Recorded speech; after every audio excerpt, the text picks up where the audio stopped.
രണ്ട് രാജാക്കന്മാർ അധ്യായം 8. ക്ഷാമത്തെക്കുറിച്ച് മുന്നറിയിപ്പ്. താൻ പുനർജീവിപ്പിച്ച കുട്ടിയുടെ അമ്മയോട് ഏലീഷ പറഞ്ഞിരുന്നു, നീയും കുടുംബവും വീട് വിട്ട് കുറച്ചുകാലം എവിടെയെങ്കിലും പോയി താമസിക്കുക. കർത്താവ് ഈ നാട്ടിൽ ക്ഷാമം വരുത്തും. അത് 7 വർഷം നീണ്ടു നിൽക്കും. അവൾ ദൈവപുരുഷന്റെ വാക്കനുസരിച്ച് പ്രവർത്തിച്ചു. അവളും കുടുംബവും ഫിലിസ്ത്യരുടെ നാട്ടിൽ പോയി 7 കൊല്ലം താമസിച്ചു. അതിനുശേഷം അവൾ മടങ്ങി വന്ന് രാജാവിനോട് തൻ്റെ വീടും ഭൂമിയും തിരികെ തരണമെന്ന് അപേക്ഷിച്ചു. ഏലീഷ ചെയ്ത വൻ കാര്യങ്ങൾ അവൻ്റെ ഭൃത്യൻ ഗഹസിയോട് രാജാവ് ചോദിച്ചറിയുകയായിരുന്നു. ഏലീഷ മരിച്ചവനെ ജീവിപ്പിച്ച കാര്യം അവൻ രാജാവിനോട് പറഞ്ഞുകൊണ്ടിരിക്കെ ജീവൻ വീണ്ടു കിട്ടിയ കുട്ടിയുടെ അമ്മ രാജാവിൻ്റെ അടുത്ത് വന്ന് തൻ്റെ വീടും ഭൂമിയും ആവശ്യപ്പെട്ടു. ഉടനെ ഗഹസി, രാജാവേ, ഇവളുടെ മകനെയാണ് ഏലീഷ പുനർജീവിപ്പിച്ചത് എന്ന് പറഞ്ഞു. രാജാവ് ചോദിച്ചപ്പോൾ അവൾ വിവരം പറഞ്ഞു. അവളുടെ വസ്തുവകകളും നാട് വിട്ടപ്പോൾ മുതൽ ഇന്നുവരെയുള്ള അവയുടെ ആദായവും അവൾക്ക് തിരികെ കൊടുക്കുവാൻ രാജാവ് ഒരു സേവകനെ നിയോഗിച്ചു, ഏലീഷായും ഹസയേലും. അക്കാലത്ത് ഏലീഷ ദമാസ്കസിലെത്തി. സിറിയ രാജാവായ ബെൻ ഹദാദ് രോഗഗ്രസ്തനായിരുന്നു. ദൈവപുരുഷൻ വന്നെന്നറിഞ്ഞ് രാജാവ് ഹസായാലിനോട് പറഞ്ഞു, നീ ഒരു സമ്മാനവുമായി ചെന്ന് ഞാൻ രോഗവിമുക്തനാകുമോ എന്ന് കർത്താവിനോട് ആരായാൻ ദൈവപുരുഷനോട് അഭ്യർത്ഥിക്കുക. അവൻ ദൈവപുരുഷനെ കാണാൻ ചെന്നു.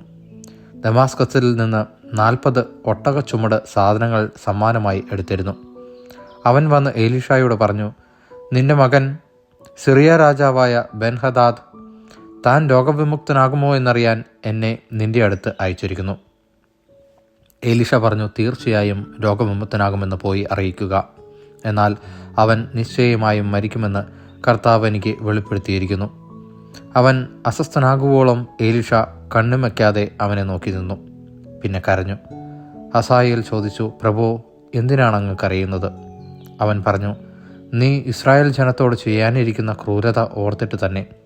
നീ അവരുടെ കോട്ടകൾക്ക് തീ വയ്ക്കുകയും അവരുടെ യുവാക്കന്മാരെ വാളിനിരയാക്കുകയും അവരുടെ പൈതങ്ങളെ അടിച്ചു കൊല്ലുകയും ഗർഭിണികളുടെ ഉദരം പിളർക്കുകയും ചെയ്യും.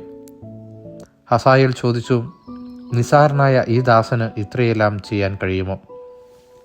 ഏലീഷ പ്രതിവചിച്ചു, നീ സിറിയായിൽ രാജാവാകുമെന്ന് കർത്താവ് എനിക്ക് വെളിപ്പെടുത്തിയിരിക്കുന്നു. അനന്തരം അവൻ തൻ്റെ യജമാനൻ്റെ അടുത്തേക്ക് മടങ്ങി. യജമാനൻ ചോദിച്ചു, ഏലീഷ എന്തു പറഞ്ഞു? അവൻ മറുപടി പറഞ്ഞു, അങ്ങ് നിശ്ചയമായും സുഖം പ്രാപിക്കുമെന്ന് പറഞ്ഞു. പിറ്റേ ദിവസം അവൻ ഒരു പുതപ്പെടുത്ത് വെള്ളത്തിൽ മുക്കി രാജാവിൻ്റെ മുഖത്തിട്ടു. അങ്ങനെ അവൻ മരിച്ചു. ഹസായേൽ രാജാവായി. യൂദ രാജാവായ യഹോറാം. ഇസ്രായേൽ രാജാവായ ആഹാബിൻ്റെ പുത്രൻ യോറാമിൻ്റെ 5-ാം ഭരണവർഷം യൂദ രാജാവായ യഹോഷാഫാത്തിൻ്റെ പുത്രൻ യഹോറാം ഭരണമേറ്റു. അപ്പോൾ അവന് 32 വയസ്സുണ്ടായിരുന്നു. അവൻ 8 കൊല്ലം ജെറുസലേമിൽ ഭരിച്ചു. ആഹാബിൻ്റെ ഭവനം ചെയ്തതുപോലെ തന്നെ അവൻ ഇസ്രായേൽ രാജാക്കന്മാരുടെ വഴികളിൽ നടന്നു. കാരണം ആഹാബിൻ്റെ പുത്രിയായിരുന്നു അവൻ്റെ ഭാര്യ. അവൻ കർത്താവിൻ്റെ മുമ്പിൽ തിന്മ പ്രവർത്തിച്ചു. എങ്കിലും കർത്താവ് തൻ്റെ ദാസനായ ദാവീദിനെ പ്രതി യൂദായെ നശിപ്പിച്ചില്ല. കാരണം അവനും അവൻ്റെ പുത്രന്മാർക്കും പിൻഗാമി അറ്റുപോവുകയില്ലെന്ന് അവിടുന്ന് വാഗ്ദാനം ചെയ്തിരുന്നു. അവൻ്റെ കാലത്ത് ഏദോം യൂദായുടെ കീഴിൽ നിന്ന് ഭിന്നിച്ച് സ്വന്തമായി ഒരു രാജാവിനെ വാഴിച്ചു.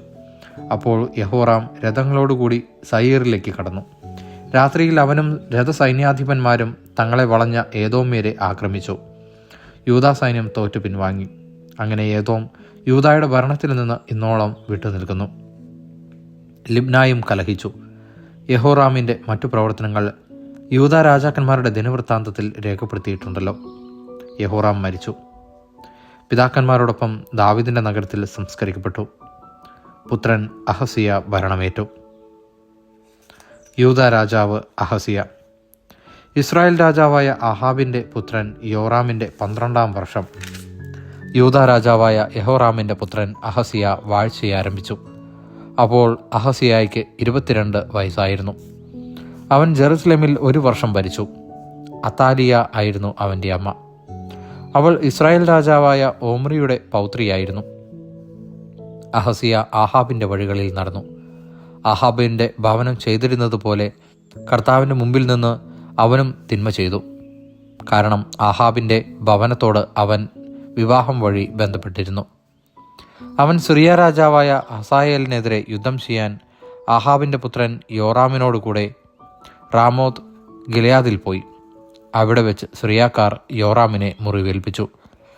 സിറിയ രാജാവായ ഹസായേലിനെതിരെ യുദ്ധം ചെയ്യുമ്പോൾ റാമായിൽ വെച്ച് സിറിയാക്കാർ ഏൽപ്പിച്ച മുറിവുകൾ സുഖപ്പെടുത്താൻ യോറാം രാജാവ് ജസ്രയേലിലേക്ക് മടങ്ങി. യൂദാ രാജാവായ യഹോറാമിൻ്റെ പുത്രൻ അഹസിയ അവനെ സന്ദർശിക്കുന്നതിന് ജസ്രയേലിൽ ചെന്നു. ദൈവവചനമാണ് നാം കേട്ടത്.